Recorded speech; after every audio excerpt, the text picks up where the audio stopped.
aholisi bugun navbatdagi aksariyat qabulimiz Aqto'be mahallasiga mo'ljallangan edi.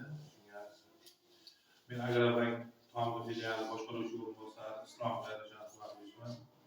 Sizlarda nimaiki bank masalalari bo'ladigan bo'lsa yoki o'zlaringizni qiziqtiradigan boshqa masalalar bo'ladigan bo'lsa ham murojaatlaringizni qabul qilamiz, yozib olamiz. Tegishliligi bo'yicha agar qo'limizdan keladigan bo'lsa masalani yechishini, agar qo'limizdan kelmaydigan bo'lsa boshqa tegishliligi bo'yicha tashkilotlarga xatlarni chiqarib ruxsatini olish, nima masala bo'ladigan bo'lsa sizlarga ijobiy hal qilishlarini ko'rib chiqamiz. O'zlaringizda bemalol ochiq muloqotlarimizni o'tkazamiz. Kimda nima masala bo'ladigan bo'lsa bemalol murojaat qilishlaringiz mumkin. Bu yerda mahallamizda bank agentimiz bor, mahalla bankirimiz bor.